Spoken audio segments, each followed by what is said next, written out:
আমার মাকে যদি জিজ্ঞেস করতে পারতাম, মা, গত 17 বছর আপনার উপরে যে মানসিক এবং শারীরিক নির্যাতন হয়েছে, আপনি কি চান আমি তার প্রতিশোধ নেই? কারণ সেই এক মিনিট আগে, এখন আমাকে কথা বলতে দিতে হবে। 1 মিনিট আমার কথা শুনতে হবে, আপনাদের কথা আমি শুনেছি। আমি যদি আমার মাকে জিজ্ঞেস করতাম যে আপনি কি চান আপনার সাথে যে অবিচার অন্যায় হয়েছে তার প্রতিশোধ আমি নেই, কারণ সেই প্রতিশোধ নেবার ক্ষমতা আল্লাহ রাব্বুল আলামিন আমাকে দিয়েছেন। আমার মায়ের সন্তান হিসাবে আমি নিশ্চিত আমার মা আমাকে বলতেন, তোমার দায়িত্ব দেশের সকলকে ঐক্যবদ্ধ করে সামনে এগিয়ে যাওয়া, দেশকে সামনে নিয়ে যাওয়া। আমি যদি আমার ভাইটিকে জিজ্ঞেস করতে পারতাম যে তুমি কি চাও তোমার সাথে যে অন্যায়, যে অবিচার হয়েছে, যেভাবে তোমাকে মৃত্যুর মুখে ঠেলে দেওয়া হয়েছে, যারা এর জন্য দায়ী তাদের বিরুদ্ধে আমি প্রতিশোধ নেই, কারণ সেই ক্ষমতা আল্লাহ আমাকে এখন দিয়েছেন।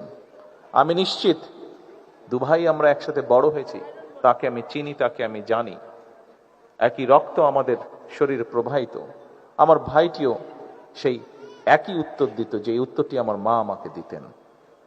প্রিয় ভাই বোনেরা,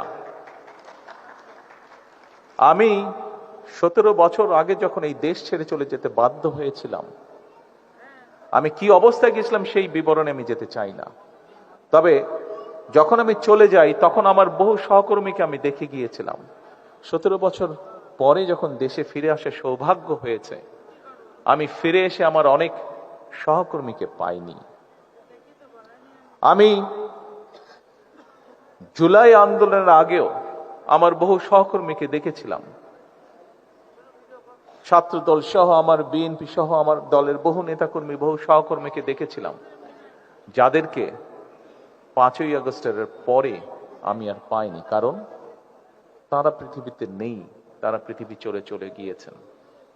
আমি 17 বছর আগে যখন এই দেশ ছেড়ে চলে গিয়েছিলাম বাধ্য হয়ে, তখন আমার বহু সহকর্মীকে দেখে গিয়েছিলাম, সুস্থ সবল এক তরুণ যুবক।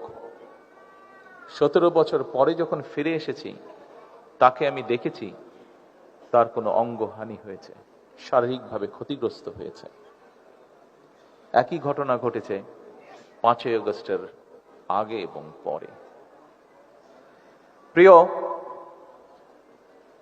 সকল উপস্থিতিবৃন্দ, জুলাই শহীদ পরিবারের সদস্যবৃন্দ, জুলাই যোদ্ধাবৃন্দ, স্বৈরাচার বিরোধী আন্দোলনের সকল যোদ্ধাবৃন্দ যারা এখানে উপস্থিত আছেন, দেখুন, আপনি যখন স্বৈরাচারের বিরুদ্ধে জুলাই আন্দোলনের আগে, বিগত এক যুগে এবং জুলাই আন্দোলনের সময় মাঠে নেমেছিলেন, আপনার উদ্দেশ্য, লক্ষ্য কি ছিল? আপনার উদ্দেশ্য ছিল এই দেশ, এই দেশের জনগণ, এই দেশের মাটি, এই দেশকে এমন একটি দেশে রূপান্তর করা যেখানে মানুষ তার অধিকার, তার যোগ্যতা সবকিছু নিয়ে সম্মানের সঙ্গে বেঁচে থাকবে।